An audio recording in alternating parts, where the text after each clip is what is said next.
係咁網友嗱，呢條片係講下烏克蘭前線嘅，但係咧就係比較多講下無人機嘅使用。呢個無人機嘅使用啊，喺俄烏前線咧係決定性嘅。雙方打嘅大部分都係無人機，大部分係無人機。咁呢個咧就影響咗打仗嘅方法。其實即係台灣啊，係一定要同烏克蘭合作嘅嚇。最好就趁呢個時候，烏克蘭係急需人哋幫助就同佢合作，呢個就係。不過我冇同賴清德政府講過。好啦，嗱，年度盤點，清貨特價雙週倒數4日有乜嘢？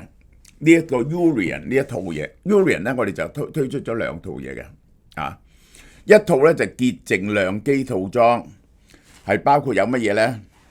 呢個弱鹼性潔面泡沫，然後咧就鋪個泥膜，然後咧 AHA、PHA 換膚精華呢套嘢咧，佢嗰個換膚嗰個係更加柔和舒服而換得徹底嘅，然後搽翻個潤膚乳，純素嘅，你冇乜邊隻咧敢話係純素，佢真係完全純素，冇呢個人工產品。呢個972蚊，呢套嘢749蚊啫，係好低噶啦嚇。咁另外一套長效抗敏水潤套餐，嗱呢個咧就係5件嘢喎，純素菌塵蒿精華，呢個清潔泥膜，呢個精華面霜，滋潤晚霜，成套嘢晒啦。純素蘆薈面膜，大家真係要試下8片，加埋晒應該1290蚊，而家990蚊。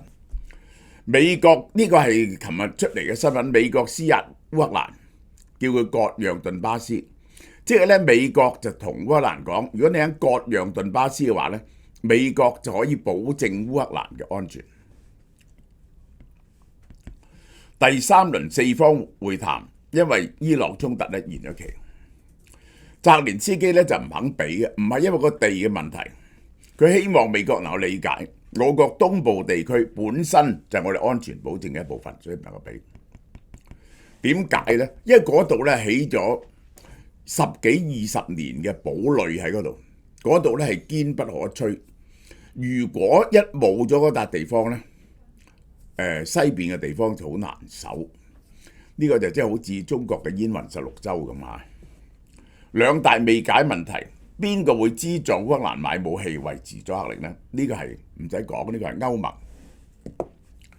呢個但將來邊個資助呢？即係咁樣啊！咁呢個都係要歐盟噶啦。俄羅斯再度侵略嗰陣時，盟友點樣回應呢？咁嘅呢個歐盟呢，唔係歐盟，係嗰啲自願國家呢，就會派一啲軍隊喺烏克蘭。烏克蘭要求就咁做防空系統啊，而且附近駐啲軍隊，佢哋講明咧必要時再遭到侵略嗰時咧，佢哋立即就使進烏克蘭。Donald Trump 咧因為中東衝突加倍施壓，伊朗戰爭係美國嘅首要目標。嗰啲防空導彈啊，愛國者啊，有啲搬咗去中東。即係呢個我係唔明啊！個防空導彈咧，愛國者咧月產得60至65枚啫。中東第一日打咗803枚。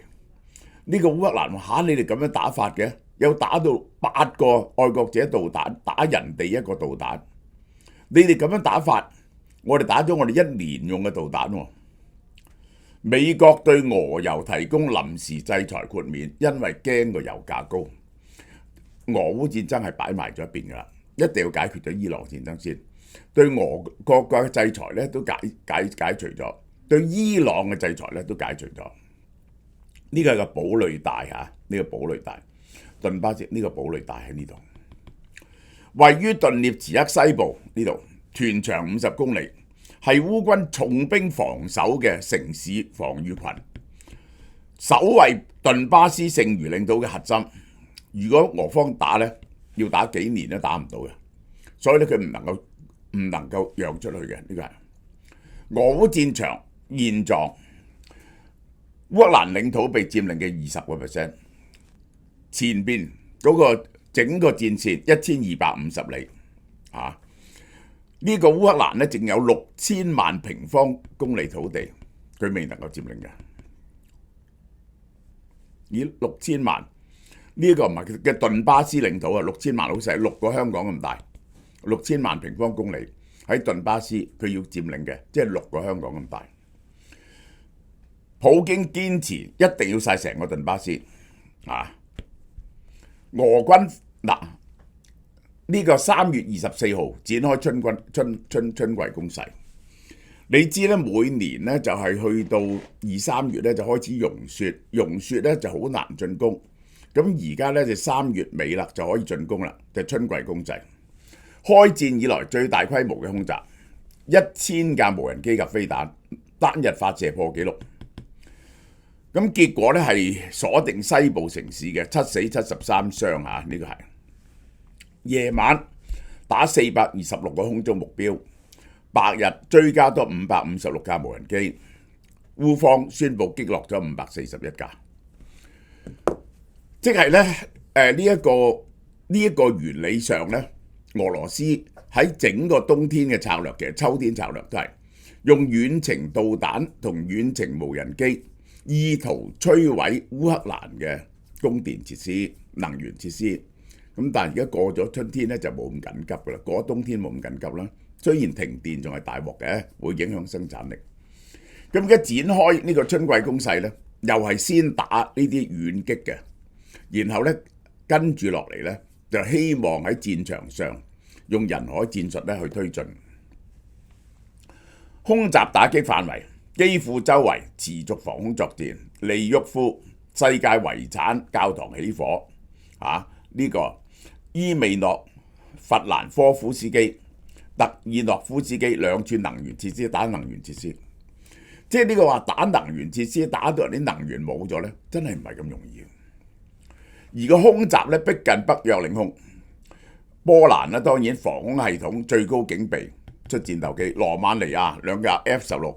因為嗰啲無人機襲擊咗多瑙河附近嘅地區，部分無人機落入拉脫維亞同愛沙尼亞，其中架擊中愛沙尼亞一間發電廠喎，咁大鑊啊！其實呢個係非常奇特嘅，因為愛沙尼亞同埋呢一個拉脫維亞唔係喺烏克蘭隔離喎，中間隔咗個白俄羅斯同烏蘭呢個波蘭喎。地面乾燥，攻擊窗口展開。就用機械化步兵同裝甲部隊對堡壘帶城市施加壓力。烏軍呢，你一攻呢一個喐攻唔喐咧，你就大鑊噶啦！我話俾你聽，呢個係呢次襲擊嘅規模表示啊，俄羅斯唔想結束呢場戰爭。澤連斯基24號，烏克蘭就點呢？烏克蘭嘅打法就咁嘅，喺前線呢，佢用無人機啊，係佈置咗條無人地帶喺度，佈置咗防守，佢唔使揾人防守，用無人機防守。邊個踏入嗰度咧就會被殺傷，雙方咧就無人機喺嗰度打。咁呢個咧就近距離嘅，遠距離咧烏克蘭咧亦有啲可以打到1000幾2000公里以外嘅，就襲擊翻俄羅斯嗰啲煉油設施啊、嗰啲能源啊啲咁嘅嘢。一向有個短板咧就冇中間嗰橛啊。由幾十里至百幾里，因為咧嗰個咧就係俄羅斯咧就集咗啲軍備啊、指揮中心喺嗰度，因為咧啲短程嘅無人機咧打唔到。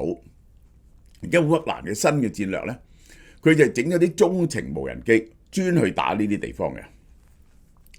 嗱，長程無人機咧就打擊原油同石油產品儲存區，減少俄羅斯外匯收入。呢幾笪地方啊。新羅西斯克港喺黑海嘅，俾無人機猛烈攻擊。普利莫爾斯港、波羅的海燃料槽起火。烏斯季魯加港、波羅的海原油裝載作業。嗱，呢兩單嚴重嘅，呢兩單嘢嚴重嘅，我俾大家睇下。波羅的海2大油港遭到重創，你估唔到話喺波羅的海，因為好遠。凌晨20號、23號俾無人機襲擊，攔截咗70幾架無人機，阻止唔到。濃煙去對岸芬蘭都睇到，港口試圖恢復，再次火災癱瘓。即係啲火咧可以燒下靜落嚟，呢度整個忽然之間掂到啲鹽咪揾佢又爆發嘅嘛？呢個就係嗱，我講俾大家聽，點解咁大鑊咧？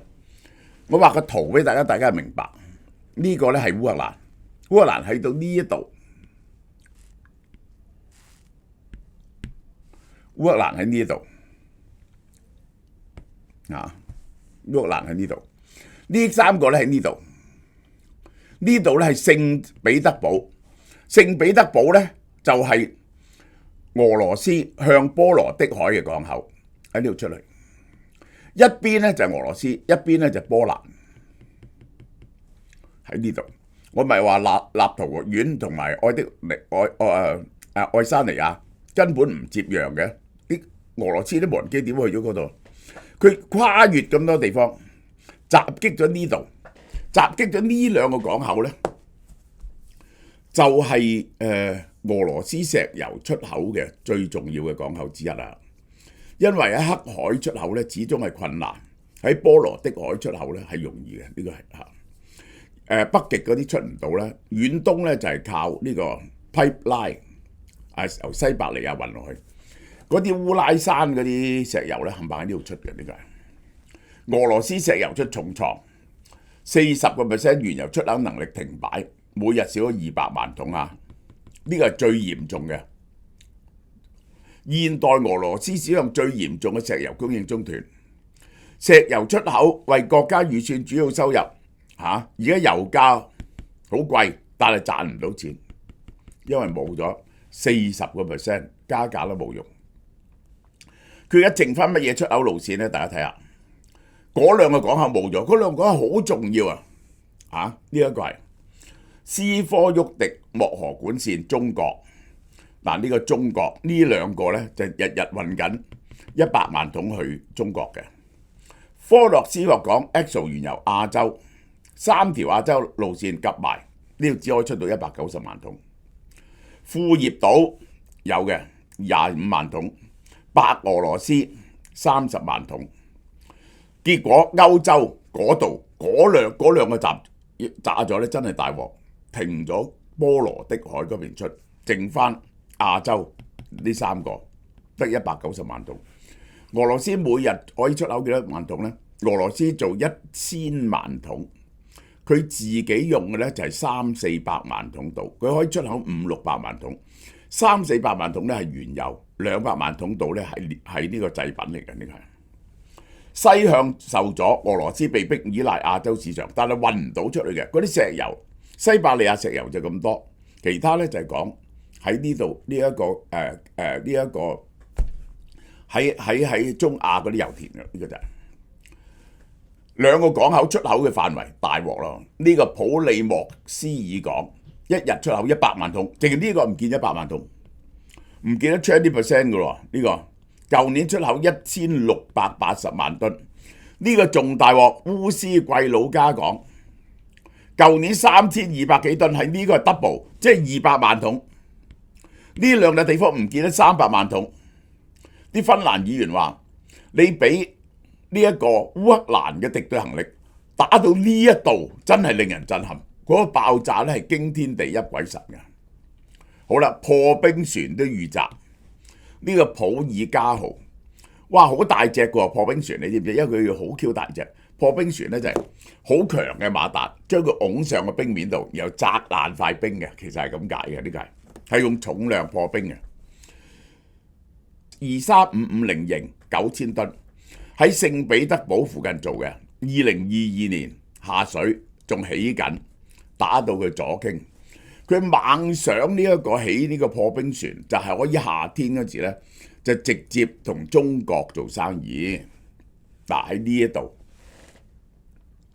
呢度咧，呢度又喺呢度，呢度俾佢打咗，呢個就係打擊北極戰略裝備嘅意義，可以破1.7米嘅厚冰層。5尺，可以搭載76厘米主炮防空飛彈，可以佈置巡航飛彈。呢隻艦係咁嘅。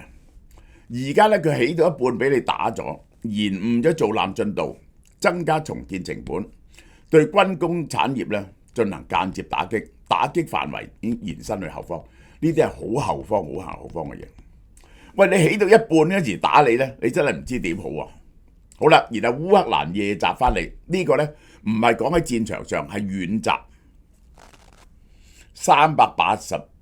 389架無人機，覆蓋俄羅斯13個州同克里米亞、列寧格勒州擊落56架，貝爾格羅德能源設施受損。烏克蘭自主研發嘅長程無人機能量持續提升。嗱，我解釋俾你聽，最難嘅長程無人機唔係個續航力啊，係嗰個 navigation 啊。呢個好簡單啦，佢有星鏈啊嘛，係咪？有星鏈咪可以飛咁遠咯。呢個就係，同埋可以定到位咯。呢個就係無人機點樣主宰戰場？俄軍嘅傷亡啊，90%係無人機打嘅。由步兵短缺嘅應急手段變咗決定戰場勝負嘅核心武器。2022年呢，初咧係買啲大疆翻嚟改裝嘅，而家唔係啦，而家佢哋自己做嘅。經濟學人評論無人機嘅，其實係要更多嘅 AI 啊，操作維護一架無人機呢，而家呢要6個人，呢個冇辦法。因為咧，你有個人要管架無人機嘅維修保養啦，係咪啊？係咪要3班人啊？架無人機2班人啊，要輪班啊？咁咧就仲有其他問題啦。呢個 navigation 啦，要6個人，目標咧希望1個人揸好多架無人機。咁呢個咧就係蜂群無人機指揮無人機。英國硫磺石飛彈齊發嗰陣時咧，就自己分配打擊優先性。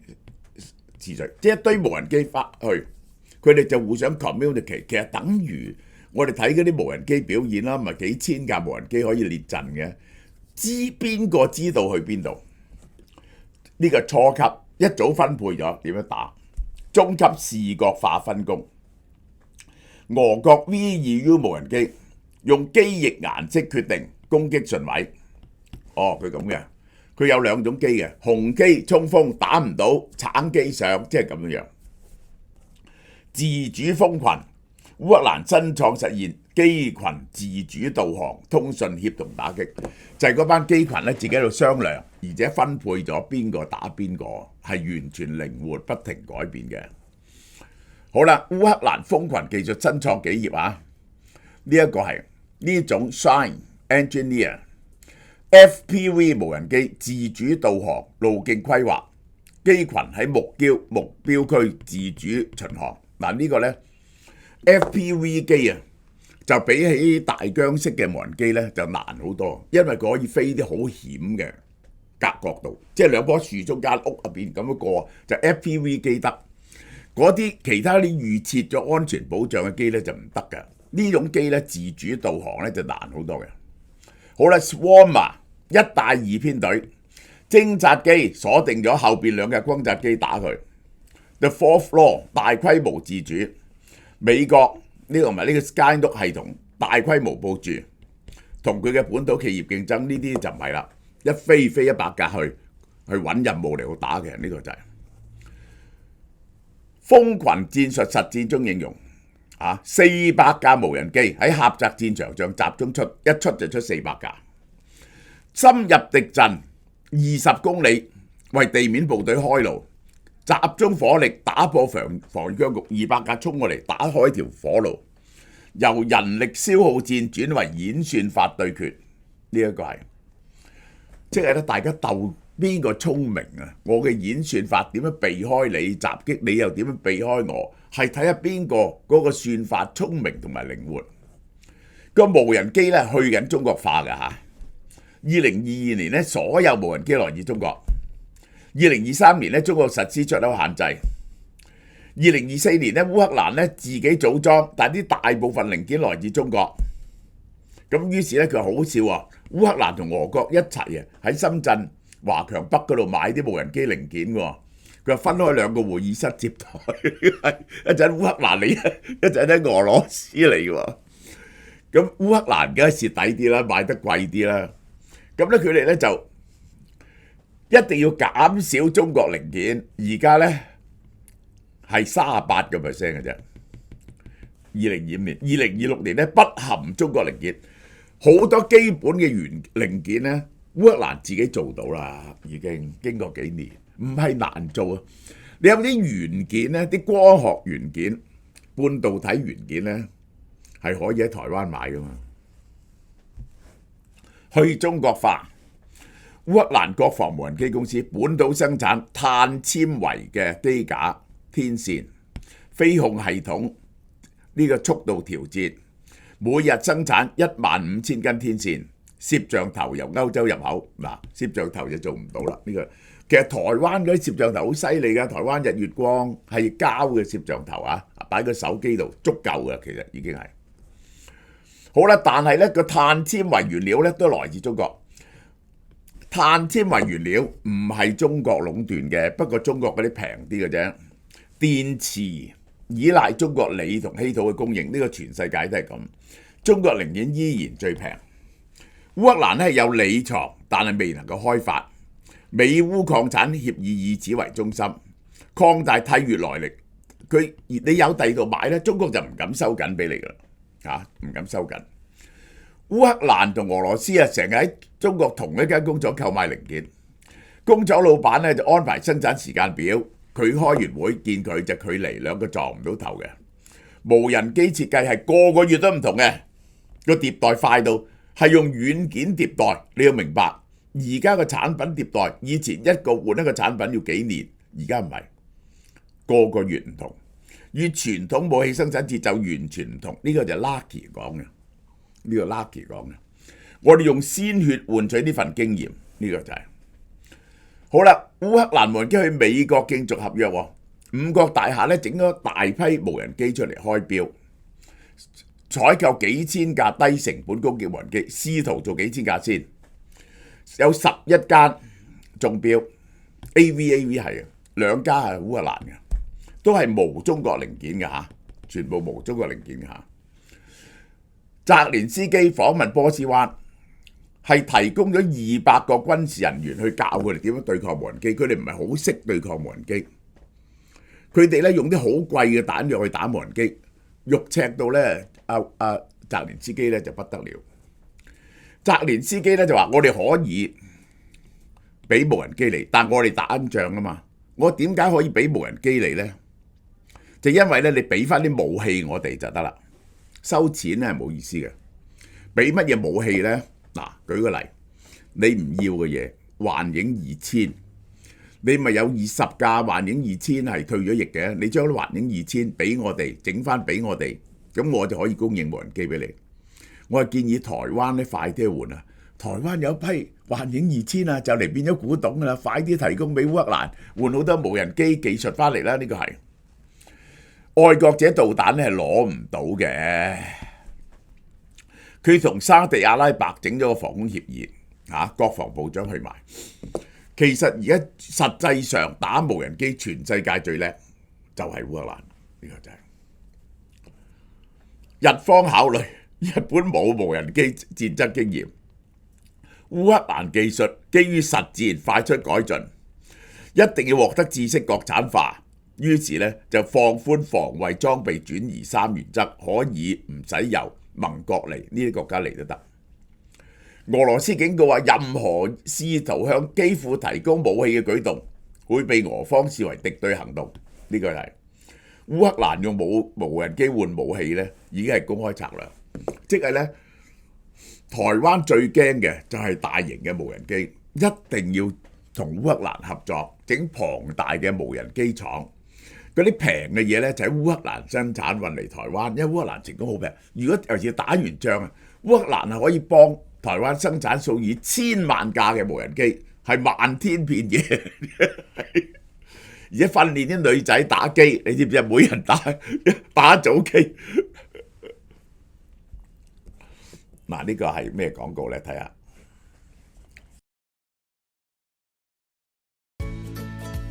貓仔谷到面青青，其實人同貓一樣，都經常受到腸胃問題困擾，係時候家胞生生益生菌，採用專利雙重微囊化技術，穿過胃部直達腸道，每日一包，守護你嘅腸道健康。睇下貓仔即刻精神晒。如果你唔想日日再俾腸道問題困擾，立即行動，快啲嚟俏貓貓超市買啦！嗱，呢個生生益生菌啊，抵到不得了啊，88蚊啫，呢個係，仲有4日嚇。仲有呢隻 Q10啊，483蚊，呢個我哋嘅王牌產品，唔使講噶啦，呢隻嘢係240粒喎。如果一食一粒咧，可以食80日喎，食2粒咧可以食8個月喎，4個月喎，所以係好平好平。呢隻係神奇藥嚟嘅，食咗之後咧，你就即刻有能力噶啦。我日日都食嘅，好嘛？人人都話眼係靈魂之窗，但係你有冇發現你嘅窗係會越嚟越朦咧？光澀，甚至夜晚睇嘢朦朦地，你以為你老咗？其實唔係，係你對眼 OT 太耐，但你從來冇俾 OT 錢佢。ForBio 呢隻護眼素就係我俾雙眼嘅 OT 錢，黃金比例5:1嘅葉黃素加玉米黃素，對你雙眼飲飽水，擋住啲藍光傷害，保護眼睛黃斑部分，延緩視力退化。每日一粒，好簡單啫。做女人眼神要有氣，但唔可以有紅筋。眼明心亮，先至係對生活最有型嘅態度。於俏貓貓實體鋪、網上及莎莎全線發售。